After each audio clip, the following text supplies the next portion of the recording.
이 영상은 영화 기생충과 조커의 스포일러를 담고 있습니다. 주의해 주시기 바랍니다.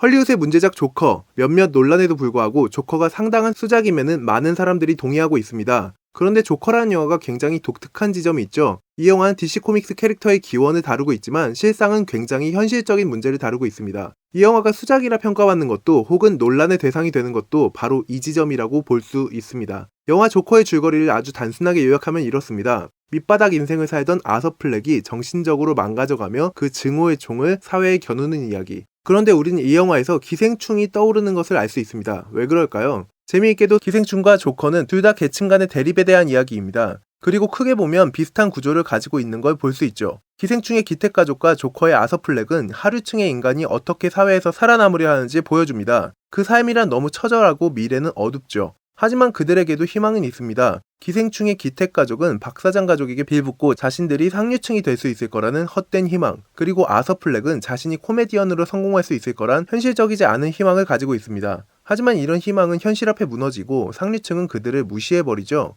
아서 플렉은 이렇게 말합니다. 왜 사람들은 이렇게 예의가 없냐고요. 그렇습니다. 보이지 않는 계층이 존재하는 사회에서 사회적인 위치가 낮은 하위 계층은 쉽게 무시당하기 마련이죠. 상류층에게는 쉽게 고개를 숙이고 친절하게 구는 것과 정반대로요. 겉으로는 아닌 척하지만 하류층을 무시하고 무례하게 구는 것은 꽤 흔하게 볼 수 있는 일입니다. 기생충에서 기택이 가장 크게 흔들리는 부분이 바로 냄새입니다. 세상에 냄새 난다는 말처럼 굴욕적인 말은 없을지도 몰라요. 박 사장은 빨아도 없어지지 않는 기택 가족의 냄새, 즉 하류층의 쾌쾌한 냄새를 민감하게 캐치합니다. 박 사장의 코를 막는 행위가 기택을 자극하죠. 그리고 토마스 웨인과 머레이에게서 인정받고 싶었던 아서는 오히려 냉대와 조롱을 받게 됩니다. 이는 결국 기택과 아서에게 방아쇠로 작용하게 됩니다.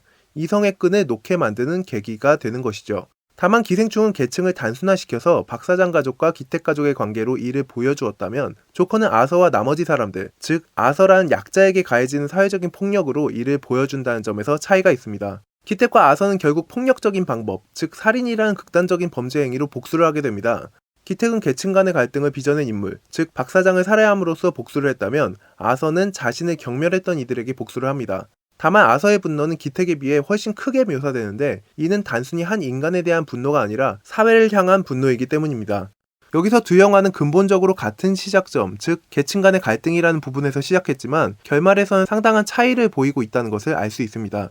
기생충의 기택은 결국 살인을 하고 바퀴벌레 같은 인생을 살 수밖에 없는 일종의 처벌을 받았지만 조커의 아서 플렉은 폭력과 분노의 상징인 조커가 되어버립니다. 기생충을 보고 온 많은 관객들은 영화가 끝나고 옷에서 냄새가 나는지 확인했다고 하죠. 사실 박 사장이 말하는 지하철의 퀴퀴한 냄새는 어찌 보면 현대사회를 살아가는 많은 일반인들에게 존재하는 것일지도 모릅니다. 그래서 우리는 박 사장의 말에 불쾌함을 느끼는 거죠. 영화를 보는 우리는 기택 가족보다 스스로 더 나은 삶을 살고 있다고 생각하지만 과연 그럴까요? 상류층의 박 사장 가족이 봤을 때는 큰 차이가 없을지도 모릅니다. 사회에 성공한 1%가 아닌 이상 나머지 평범한 사람들은 그들 밑에 살아가는 낮은 위치의 사람들로 보일 수 있죠. 나보다 낮은 사람이라는 표현을 쓴 어떤 사람처럼 말입니다. 기생충은 계층 간의 갈등이라는 주제를 아주 개인적인 문제처럼 보이게 만들었습니다. 하지만 조커는 좀 달라요. 계층 간의 갈등을 말 그대로 개인과 사회의 대립으로 보여줍니다. 여기서 조커가 논란이 되는 이유를 찾을 수 있습니다. 사실 사회라는 것은 개인이 모여서 만들어지는 것이 맞습니다. 하지만 사회적인 구조나 분위기가 문제가 있다고 해서 그걸 개인적인 복수로 해결하려 해서는 안 되겠죠. 문제는 아서 플렉의 분노, 즉 하류층의 분노가 이 사회를 살아가는 사람들에 대한 분노로 이어질 수 있다는 겁니다. 이건 일종의 위기감이죠. 사회에는 1%의 상류층이 존재하듯 1%의 하류층도 존재합니다. 그들이 위를 보면 대부분의 사람들이 자신을 경멸한다 느낄 수 있어요. 이러한 분노는 남들이 우러러보는 상류층에게만 향한 것이 아닙니다. 사회를 살아가는 보통 사람들에게도 향할 수 있죠. 미국에서 조커라는 영화가 사람들을 불안하게 만드는 것은 바로 이 부분입니다. 분노에 찬 누군가가 평범한 사람들에게 총기를 난사하지 않을까? 이런 불안감이죠. 그럼에도 불구하고 저는 조커가 영화의 이야기와 메시지, 연기 등 모든 부분에서 상당한 걸작이라고 생각합니다. 아쉬운 부분도 거의 없고 이 정도 완성도의 영화가 코믹스 원작으로 나올 수 있다는 것에 감탄했습니다. 아마 관객들이 기대한 이야기를 그 이상으로 끌어올렸다는 생각까지 들었어요. 하지만 그와는 별개로 조커라는 영화는 우리가 왜 약자를 위한 시스템을 구축해야 하는지, 힘든 인생을 살고 있는 이들에게 왜 관심을 가져야 하는지 보여주는 영화라고 생각합니다. 애초에 조커에게 필요한 것은 냉소와 무시 대신 따뜻한 관심이었으니까요. 복지 시스템이 제대로 작동하고 있다면 기생충의 기택, 조커의 아서 플렉 같은 인물은 태어나지 않았을지도 모릅니다.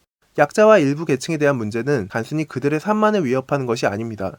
조커를 정신이 붕괴된 인물의 이야기로만 한정시키는 게 옳은 것인지 우리는 좀 더 생각해 봐야 합니다. 맞아요. 조커는 사회적으로 용인되어서는 안 되는 살인 범죄자입니다. 그에게 감정이입을 해서도 안 되고 동질감을 느끼는 것은 정말 위험하죠.